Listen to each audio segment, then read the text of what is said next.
America has been built on the ideals of equality, liberty, and justice for all, leading us to believe that this is a land where everyone has a chance to prosper if we just work hard enough.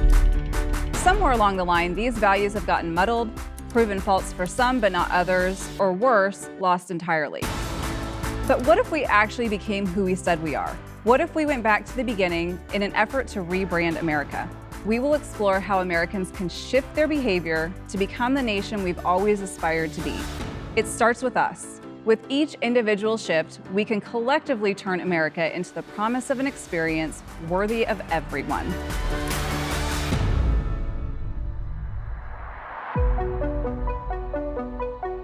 Welcome to Rebranding America, a series that explores the question, who would America be if it actually became who it said it was? Whether or not you believe America is living up to its highest ideals, one thing we can agree on is that being an American right now is full of tension.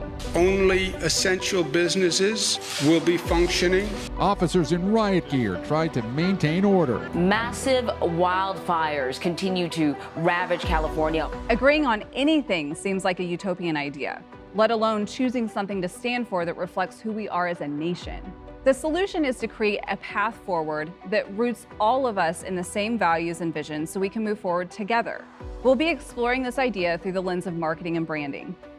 I've dedicated the last 20 years of my life to the study of brands, how they're made, why we feel so strongly about them and why we don't, and what gives them the power to shape culture by influencing how we behave.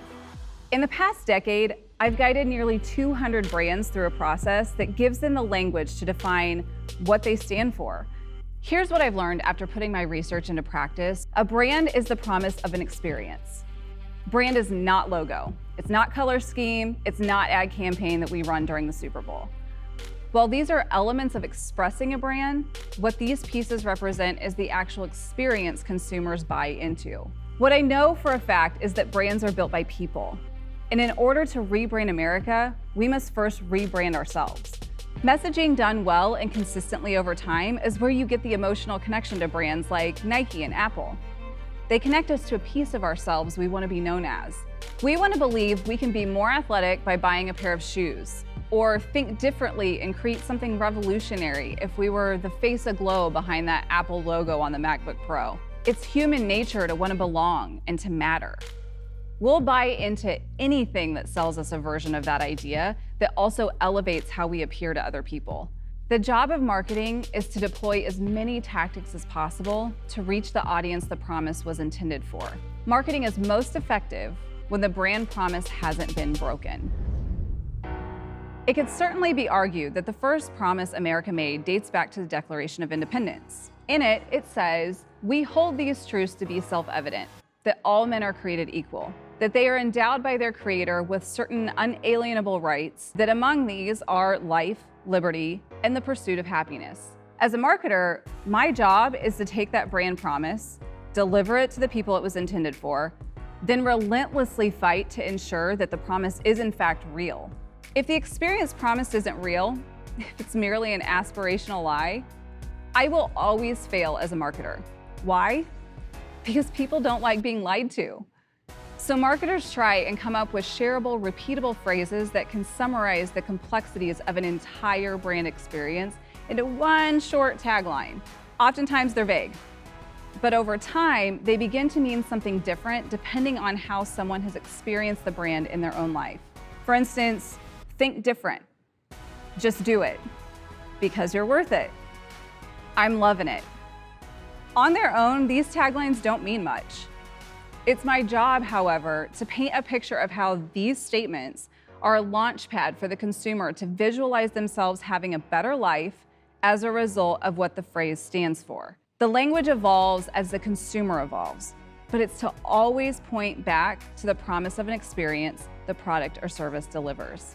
So if I'm branding America and trying to communicate a promise of this very complex experience that's relatable, shareable, and summarizes what it hopes everyone experiences when they interact with it, I can find no greater modern-day example of this than the coining of the phrase, the American dream. In 1931, historian James Trussell Adams wrote a book entitled The Epic of America. In it, He described the American dream as the dream of a land in which life should be better and richer and fuller for everyone, with opportunity for each, according to ability or achievement. It's because of this book that Adams is often cited as the person responsible for making the idea of the American dream popular. The words American dream gradually began to appear in newspaper articles and books in the mid to late 1800s. Back then, it often referred to pioneers who headed west to seek fortune, or to European immigrants who arrived in search of better jobs and homes. By the early 20th century, it was a euphemism for upward economic mobility. You know, the rags to riches story we always hear about. When it was coined by Adams, it had more to do with morality than material success. In a New York Times article by Robert Schiller, he noted, "It is not a dream of motor cars and high wages merely, but a dream of a social order in which each man and each woman shall be able to attain to the fullest stature of which they are innately capable and recognized by others for what they are." His achievement was an innovation in language that largely replaced the older terms American character and American principles with a forward-looking phrase that implied modesty about current success in giving respect and equal opportunity to all people. The American dream was a trajectory to a promising future, a model for the United States and for the whole world. To rebrand America is to rebrand the American dream. It would place morality over materials, people over profit. It would include all people and serve as a form of accountability to the promise our founding fathers accidentally made when they aspired to be better versions of themselves. We don't need a new promise. We just need to deliver it to all Americans.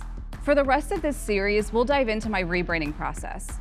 With each step, I'll introduce a bit of history to serve as context for how we got here as a brand, and what we can do as individuals to make the promise true for all Americans. We'll dive into the initial discovery process, identify core values, define a vision, craft a message that resonates with our intended audience, uncover the power of symbols, and design a plan for action.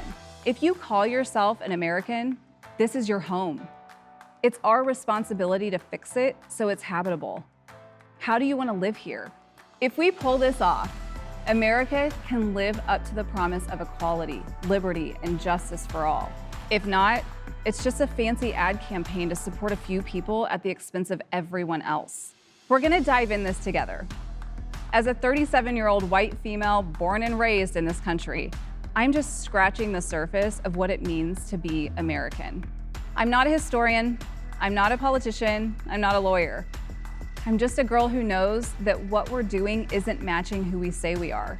I'm gonna give us a chance in each episode to do something different in our own lives to create an American dream that gives all of us a chance at upward mobility.